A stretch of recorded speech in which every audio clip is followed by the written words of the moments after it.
Bem-vindos ao Paradigma Entrevista, onde conectamos mentes, desafiamos normas e reinventamos o dia a dia com histórias inspiradoras. Eu sou Kepler Lafayette e juntos vamos explorar novas maneiras de pensar e agir, promovendo a inovação, a curiosidade e a quebra de paradigmas. Nossa convidada de hoje é Samara Vital, advogada com 10 anos de experiência no mercado jurídico, especialista em direito tributário e direito e processo do trabalho, atuando fortemente na advocacia empresarial e condominial. Ela é sócia-gestora do Vital e Pereira Advogados, atendendo clientes de todo o país. E estamos prestes a descobrir como ela transforma ideias em ação. Samara, é um prazer tê-la conosco. Você mencionou que seus avós, apesar de não serem alfabetizados, foram fundamentais na construção de seu caráter. Poderia nos contar mais sobre os valores que eles te transmitiram e como eles te ajudaram a superar os desafios da vida? Com certeza. Falar sobre os meus avós é um grande prazer. Na verdade, seria mais prazeroso ainda se estivessem aqui para que eles pudessem acompanhar, né, o caráter e a pessoa que eles formaram. Como você mencionou, os meus avós eram agricultores não alfabetizados, e isso em momento algum impediu que eles fizessem o possível para não só oferecer para minha mãe tudo que eles pediam a nível de educação, mas replicando o que fizeram com ela, oportunizar que eu pudesse estudar também. Então, assim, tudo que eu sou hoje, tudo que eu ainda vou alcançar, com certeza, tem um pouco do que eles me ensinaram lá atrás, né? Duas pessoas já de idade avançada, mas que tinham uma mente, assim, muito aberta, do que o mundo precisava. Então, eles me ensinaram exatamente isso. Como eu deveria enxergar o mundo e que eu poderia alcançar exatamente tudo aquilo que estivesse, dentro do meu coração e que eu tivesse força, né, para perseguir. Então, com certeza, a história de vida deles, a forma como eles me educaram, fez com que hoje eu me tornasse a profissional que eu sou, a pessoa que eu sou, e é isso que eu quero passar para o meu passando receber deles. Você disse que nunca imaginou cursar direito, mas se apaixonou pela área logo no início da faculdade. O que te cativou na advocacia e como você decidiu se especializar em direito tributário e direito do processo do trabalho? É uma história, inclusive, curiosa. Eu nunca fiz vestibular para direito, então não era a minha primeira opção. Eu fazia vestibular para a área de saúde. No entanto, Deus já tinha deixado tudo escrito e me Unhas dizia tortas. que o caminho seria outro. Ganhei uma bolsa para cursar direito através de um programa de governo, né, o ProUni. Então, meu sonho era morar em João Pessoa. Eu decidi isso quando tinha 14 anos, em uma excursão de colégio, e decidi que queria morar naquela cidade. Coincidentemente, a bolsa, né, que eu consegui, integral, foi para João Pessoa. Então, era a oportunidade. Então, a partir dali, eu pude perceber que as oportunidades elas vão se encaixando e a gente tem que estar pronto para quando a história do cavalo branco passar. A gente construi nossa sorte, né? Conversei com meu pai e chamei uma amiga para ir morar em João Pessoa comigo. Olha, se você for, a gente vai e a gente vê o que dá. Eu vou cursar um período da faculdade, depois eu vou trancar e vou tentar vestibular novamente para a área de saúde, né? Na época da odontologia.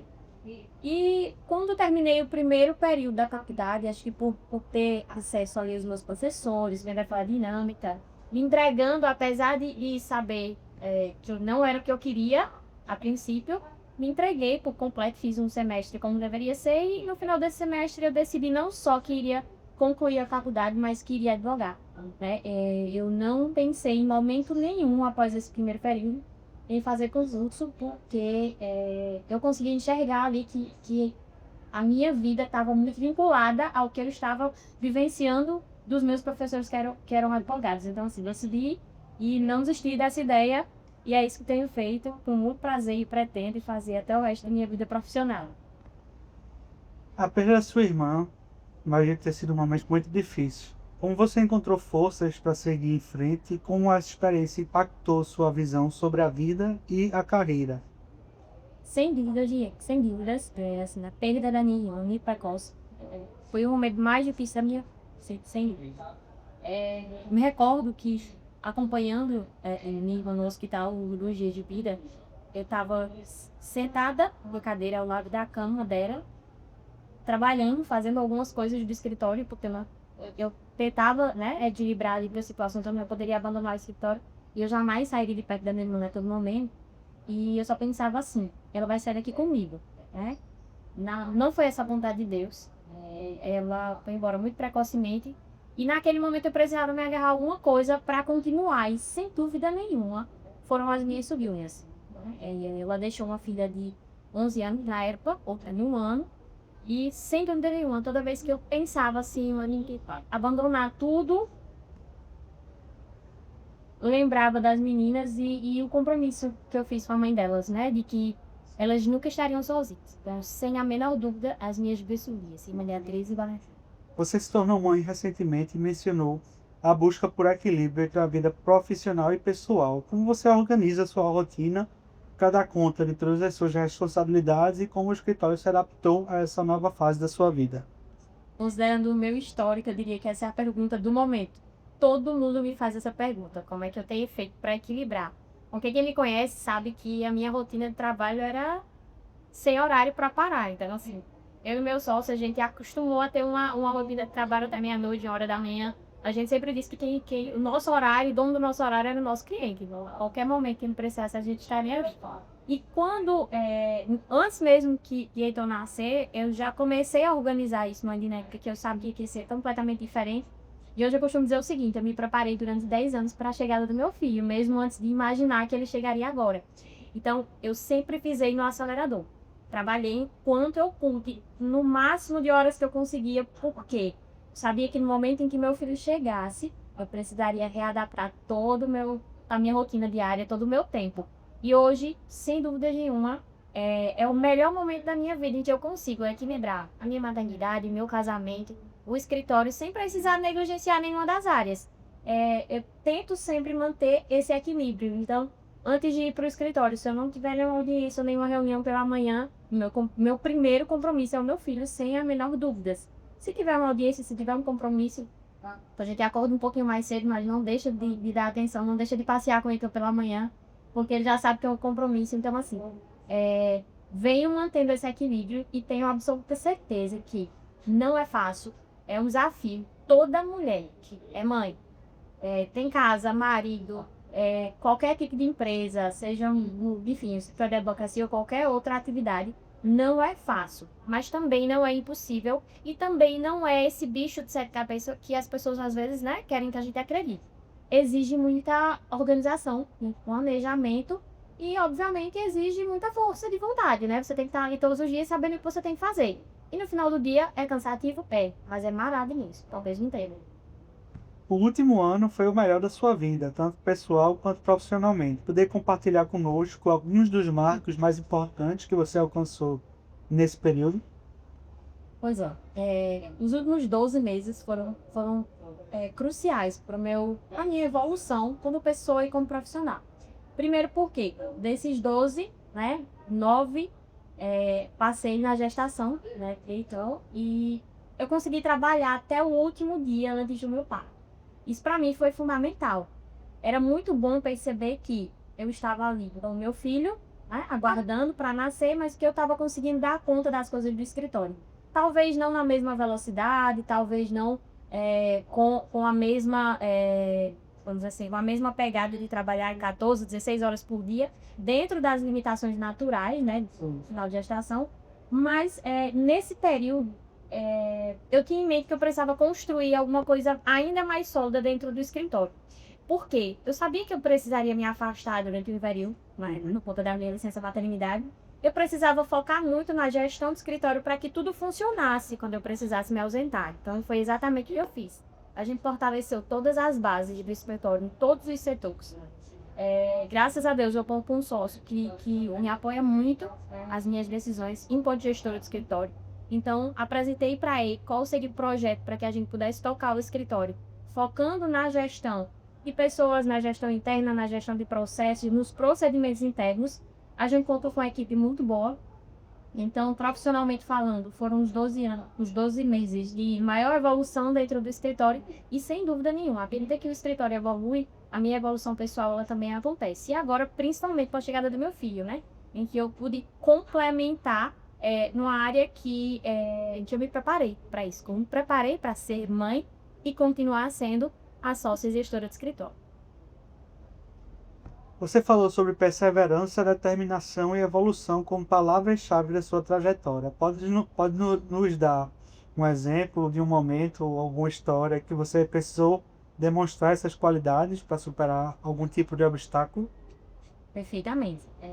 Sem nenhum vitimismo e sem paradigmas, né, que não são guides. Eu costumo dizer que eu sou mulher do interior do estado, vim para Recife sem conhecer absolutamente ninguém. Era uma jovem advogada que tinha apenas o desejo de construir alguma coisa na sua carreira, mas não qualquer coisa. Queria construir uma coisa sólida, queria construir uma carreira que pudesse deixar um legado, né, com relação à vida de quem estivesse dentro do meu trabalho. E é exatamente isso que representa, que essas palavras representam. Eu precisei ser muito persistente, porque não foi fácil. Eu não tinha a quem recorrer quando eu tinha dúvidas, eu não tinha a quem recorrer quando a gente não sabia por onde começar a estruturar o escritório. A gente não vem de família, digamos assim, de família da área jurídica, então tudo pra gente era uma novidade, tudo pra gente era um desafio. E não só isso, né? O mercado em si, ele já é difícil para todo advogado iniciante, né? Eu diria que tem alguns obstáculos a mais para advogada, né? Senti isso na pele em muitas ocasiões, mas quem me conhece sabe que ser mulher e advogada para mim é um orgulho imenso, então me defende com unhas e dentes, literalmente. Eles me colocam em situações em que muitas vezes eu estou rodeada de homens numa mesa de negócios, onde todos vão falar sobre as suas experiências de gestão, do negócio, de empresa como um todo. E na minha percepção, diante de tudo que vem sendo conversado, eu sei exatamente qual é o meu lugar, qual é o meu papel ali dentro, e sem dúvida nenhuma, independente de que acompanhamento eu vou estar conversando no mesmo nível, eu vou estar conversando com a mesma percepção de mercado, porque essa sou eu, né? A minha visão ela é muito multidisciplinar. Então, a perseverança, a determinação fizeram com que eu chegasse até aqui, sem dúvida nenhuma, são as palavras que representam o que eu quero construir aqui no futuro. Se você pudesse voltar no tempo, que conselho daria para a jovem Samara que estava começando sua carreira na advocacia? Faça exatamente a mesma coisa, porque não me arrependo de nenhum dos passos até agora. Tenho certeza absoluta que se eu tivesse tido medo, não estaria conversando com você agora. Porque os desafios existem, as dificuldades existem, e aquela menina que veio do interior com o sonho de construir um escritório de advocacia aqui em Recife, conseguiu, né? Hoje, graças a Deus, nós temos um escritório que é referência na atuação condominial, que é um segmento muito fechado ainda, principalmente aqui em Recife. Temos uma atuação muito constante na advocacia empresarial. Então, se aquela menina que chegou do interior, que saiu para João Pessoa com 17 anos, tivesse medo, com certeza essa conversa não estaria acontecendo agora. Você destacou a importância do consultivo estratégico para empresas e condomínios. Poderia explicar de forma mais detalhada como funciona essa abordagem e quais benefícios ela traz para os seus clientes? Perfeitamente. Eu costumo dizer que a nossa visão do jurídico e setor jurídico ela é um pouco diferente do mercado. Nós temos uma visão muito estratégica, nós enxergamos o setor jurídico como parte da engrenagem dentro de uma empresa. Então, seja no preventivo, seja na atuação contenciosa, o nosso escritório ele procura sempre agir de forma diferente no mercado, entendendo o problema do nosso cliente para que a gente possa agir não somente naquela solução posterior ao problema, a gente tenta evitar que ele aconteça. Isso envolve compreender a jornada do empreendedor, né? Toda empresa, independente do tamanho, ela já foi só um sonho na vida daquela pessoa, né? E ela coloca toda a sua força naquele projeto e ela quer encontrar no caminho pessoas que consigam compreender qual é a jornada e o que ela deseja alcançar no futuro. O setor jurídico da gente, falando a nível empresarial, ele compreende, ele consegue viver junto com o empresário essa jornada. Então a gente compreende que antes do empresário chegar na empresa e enfrentar um problema, ele é pai, ele tem uma família, se for uma mulher, ela pode ter um filho que está doente, então tem toda uma situação por trás, tem um ser humano e tem um profissional que são ali a mesma pessoa. Eu costumo dizer que eu não visualizo essa separação do CPF e CNPJ. Samara, que está conversando com você aqui, ela está conversando com você como Samara pessoa física, mas a cabeça dela está no CNPJ do escritório. Então, eu consigo enxergar essa realidade em todos os meus clientes de empresa e a gente consegue realmente viver ali o propósito da empresa naquele momento com a entrega e com a segurança jurídica que ele precisa para que o setor jurídico seja uma engrenagem de estratégia dentro da empresa dele. A gestão da inadimplência é um desafio constante para o setor condominial. Como você auxilia seus clientes a lidar com essas questões e quais estratégias você considera mais eficazes para reduzir a inadimplência? A gestão da inadimplência, sem dúvidas, é o coração de qualquer condomínio. Quando a gente começou a trabalhar para o setor condominial, muita gente questionava qual o diferencial do escritório de vocês. É um escritório de cobrança? É um escritório de consultivo? E a gente apresentou um modelo novo para o mercado, né? A gestão da inadimplência ela é muito além do que simplesmente a cobrança. Eu costumo dizer que dentro de um condomínio você tem inúmeras pessoas que são proprietárias, você tem um ente que, apesar de não ser empresa, precisa ser visto como uma empresa. O condomínio ele não visa lucro, no entanto, não existe gestão positiva, gestão eficiente, sem que o caixa esteja positivo. Então, a gestão ela só consegue executar todas as propostas, os projetos, se houver previsão financeira, se tiver caixa dentro do condomínio. E aí onde entra a gestão da inadimplência, né? O nosso escritório, ele oferece esse serviço como um ponto forte dentro da gestão condominial. Por quê? Se a inadimplência está controlada, se a inadimplência ela não aumenta, e se você adota estratégias para que essa inadimplência ela não cresça, você com certeza tem um condomínio mais forte, a gestão do condomínio tem condições de executar projetos que vão beneficiar toda a coletividade, né? Quando a gente vê uma área de lazer muito bem equipada, com certeza o condomínio teve caixa para fazer aquilo, e esse dinheiro muitas vezes vem da gestão da inadimplência que nosso escritório faz com muita excelência. A advocacia empresarial está em constante evolução. Quais são as principais tendências que você observa nesse mercado? Sem dúvida nenhuma, a advocacia preventiva. Por quê?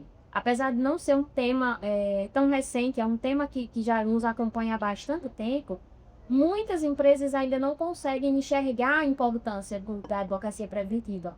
Então, a consultoria diária, o acompanhamento do processo produtivo, o acompanhamento do dia a dia, da rotina empresarial, que vai desde do RH, a parte trabalhista, a parte contratual, que eu considero que é o segundo coração da empresa, essa dinâmica de acompanhar o dia a dia, ela é muito importante. Muitas empresas ainda enxergam o jurídico nessa estrutura como um custo. Né? Uhum.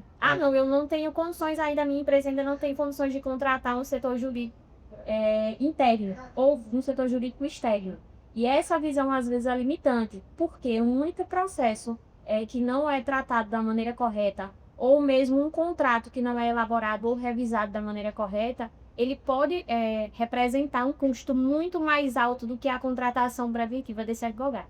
Então, quando eu falo sobre contratos, eu falo sobre negócios jurídicos que podem impactar a empresa de forma positiva ou extremamente negativa. Então, eu costumo dizer que um contrato mal elaborado, ele é um risco tão alto que pode custar a vida da sua empresa, porque muitas vezes você sequer tem caixa para pagar a multa que você se comprometeu quando assinou, porque você não teve esse cuidado de fazer uma análise preventiva. E isso é um jurídico estratégico, é um jurídico que não só soluciona o seu problema, mas pode impedir que ele aconteça.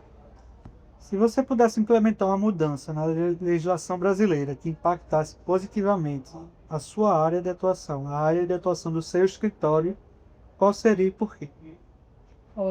Poderia mencionar várias.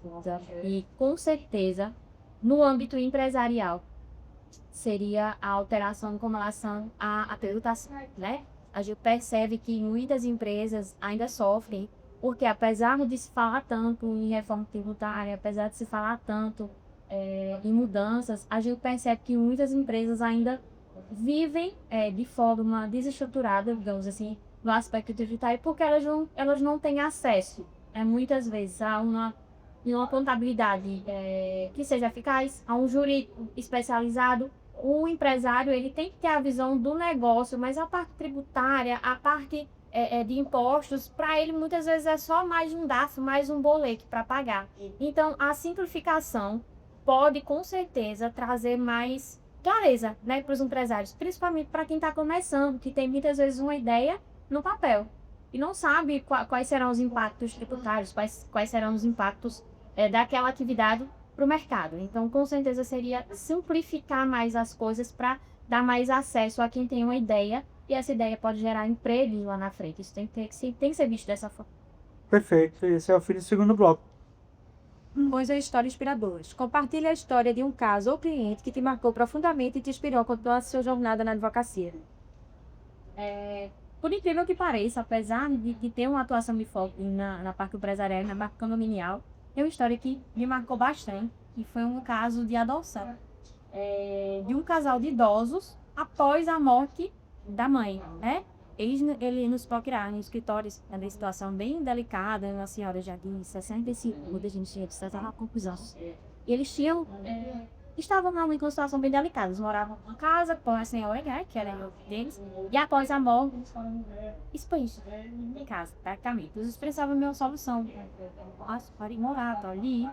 E, apesar de não ser a nossa área, aquela história me comoveu tanto. Então, a gente vai atuar nesse processo. E a gente atuou nesse processo, foi um processo bem demorado, um pouco complexo, mas deu tudo certo. E eu me recordo que nesse dia, a gente tem até um registro desse caso no meu Instagram, a gente saiu do fórum, acho que 7h da noite, que nunca tinha ficado no fórum até esse horário, mas foi uma audiência extremamente extensa, aquela aula de processo civil. E no final, assim, a gente viu que ia dar certo pelo estado da audiência comigo positiva. E quando saiu a sentença, esse pessoal foi ao escritório.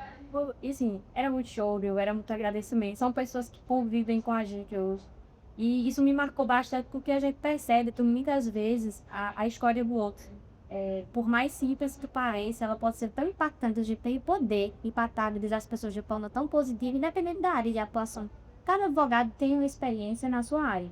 Mas essa história me marcou porque a gente percebe que às vezes a pessoa passa a vida inteira e ela só consegue uma realização ali no final, mas é muito significativo para ela. Então, na essa história impactou minha vida e sempre gosto de contar porque realmente é uma história que está no meu coração.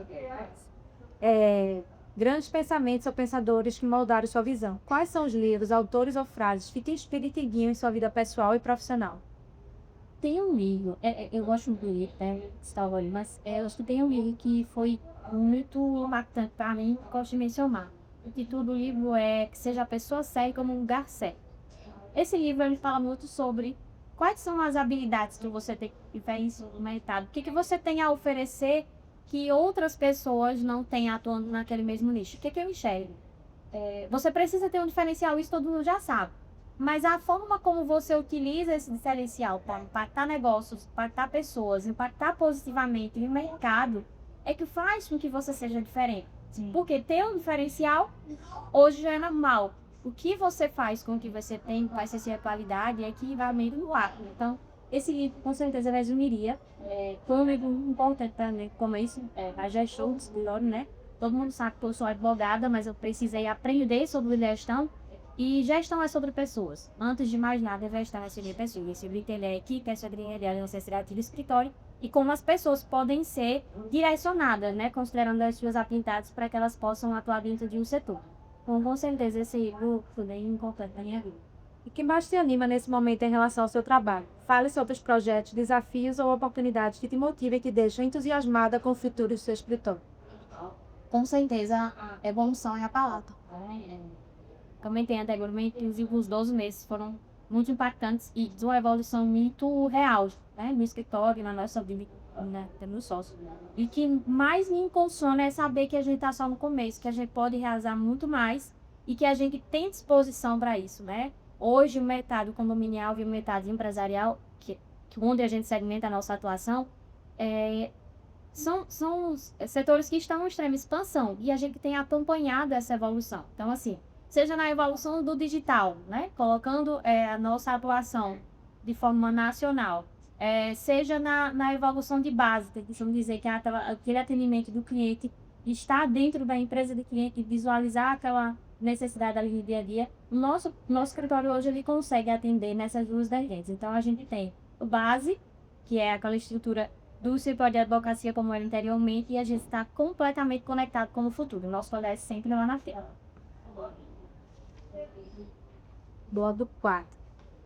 Na sua área de atuação, quais paradigmas estabelecidos você desafiou ao longo da sua carreira? Como esses desafios afetaram sua maneira de liderar ou inovar? Ser de Daniel e pensamento enquanto advogado. Por quê? A gente sai da faculdade de verde, né? A gente sai da faculdade sem saber advogar. Essa é uma realidade. Eu costumo dizer, mas escritório que a barriga realmente no balcão do fome é o que vai fazer perixas. No entanto, hoje não basta ser advogado, não basta ter um olhar jurídico. A gente precisa ter um olhar muito multidisciplinar. E essa percepção veio desde o início, mas ela foi ainda mais evidente quando eu percebi que, poxa, eu preciso ser advogada, mas eu preciso ser gestora de escritório. Chegou um momento em que eu precisei definir qual o tamanho e qual a proporção que o escritório teria. Então, nesse momento, a gente sentou, eu e minha sócia, e a gente definiu que a gente iria estabelecer parâmetros e metas de crescimento que iriam definir os próximos anos. E hoje, graças a Deus, a gente já começa a colher esses cursos. Mas como eu disse, a gente está no começo. Então, o nosso paradigma hoje a ser quebrado é quais os próximos passos do escritório. Todos esses passos já estão planejados e a gente já está na execução. Com o avanço constante da tecnologia, quais paradigmas você identificou que precisavam ser quebrados para que novas soluções fossem adotadas ou desenvolvidas? Acho que um sistema de gestão, né? Tanto de pessoas, de processos, quanto os procedimentos internos, foram paradigmas que precisavam ser quebrados lá atrás com relação à advocacia. Hoje a gente tem uma equipe, por exemplo, é mista, né? A gente tem um formato híbrido. Eu tenho pessoas dentro que, para mim, eu tenho pessoas em Minas Gerais, eu tenho pessoas em São Paulo, eu tenho pessoas no interior do estado que prestam serviços para a gente também. Então, eu tenho pessoas da equipe de forma presencial e remota. E essa gestão, ninguém nos ensinou a fazer essa gestão. É muito complicado. Como é que eu vou saber que o meu colaborador está 100% presente dentro da minha operação se eu não estou com ele aqui na minha sala? Essa gestão de pessoas, a gestão da produtividade, a gestão dos setores do escritório, quando você estabelece um crescimento do escritório, que você começa a dirigir os setores, você visualiza a dificuldade. E essa dificuldade, ela não está em nenhum livro como solucionar. É só o dia a dia, é a prática. Então, assim, a gente precisou entender sobre isso para que a gente pudesse ter uma gestão eficiente. E essa gestão eficiente, ela reflete lá na frente, na entrega do nosso produto ao nosso cliente. Porque o escritório com uma gestão bem integrada, escritório que funciona perfeitamente, é que faz com que a entrega seja satisfatória para o cliente, afinal. Tu usa algum sistema? Vários. A gente tem sistemas desde sistemas de monitoramento processual até sistemas de gestão. Então, assim, desde o mais simples, por exemplo, a gente usa o Astrea da Aula, que é o sistema de gestão processual, mas nele eu também consigo fazer a gestão de produtividade da minha equipe. A gente usa desde sistemas que são simples, como assinador eletrônico, que pode fazer toda a diferença, mas é algum que pode assinar um contrato em São Paulo, até sistemas mais elaborados. Por exemplo, hoje eu estou aqui conversando com você, mas com certeza no final da tarde a minha cliente tem um dashboard para me apresentar, né, feito em Power BI, para que a gente possa ter uma visão de como será a semana do escritório. Então, com certeza, antes de dormir, eu só lá analisamos meus relatórios para que a gente possa traçar a estratégia da próxima semana. Estou. Na sua experiência, como a colaboração entre diferentes setores ou disciplinas contribui para quebrar paradigmas ou criar soluções inovadoras? Perfeito. Eu acho que isso pode ser respondido, inclusive, com as minhas áreas de especialização, né? Fui de direito do trabalho e processo do trabalho é tributário. Samara, por quê? Porque a partir do momento que eu decidi que eu ia trabalhar com o setor empresarial, eu precisava estar apta para conversar sobre qualquer assunto na mesa do meu cliente, né? Então, se o meu cliente está lá numa reunião com a contabilidade, com o jurídico, com o RH, com o chefe da produção e qualquer assunto que puxar ali, com certeza a gente vai acompanhar, porque a gente tem essa visão disciplinar. Então, é fundamental que a gente possa falar várias línguas dentro do setor empresarial para que a gente possa compreender cada solução sendo construída de forma personalizada. Agora o bate-bola, como acho que tu viu, né? Vou te perguntar tudo isso só uma palavra. A primeira que vem na cabeça. Uma palavra que define você. Lealdade. Um livro que marcou sua vida. Seja a pessoa certa no lugar certo. Um filme que você ama. Eu não sou muito de filme. Uma série. Sweets, pá. Um momento que você não esquece. Nascimento do meu filho. Um prato que você não resiste. Massa. Uma pessoa que te inspira. Minha Marisa. Um sonho ainda não realizado. Maldivas. Conselho que você daria a si mesmo no passado. Continue. E siga, independente de qualquer coisa. Doce ou salgado. Doce. Verão ou inverno. Verá. Gato ou cachorro. Com certeza cachorro. Praia ou montanha. Praia. Café ou chá. Chá. Manhã ou noite. Não. Qual o seu lugar favorito no mundo? Meu escritório. Qual o seu maior medo? Hoje seria nenhuma. E deixar uma pessoa espera. Seu sonho de infância. Ser a pessoa que eu me tornei hoje. Maior vício. Trabalho. Hobby favorito. Lei. O que te tira do sério? Gente, O que faz pra relaxar? cozinhar. E tomar vinho. O que não pode faltar na geladeira? Queijo. O que você mais adquire em alguém? Well, né? Qual é a hashtag de sucesso? Tamo junto, Manu.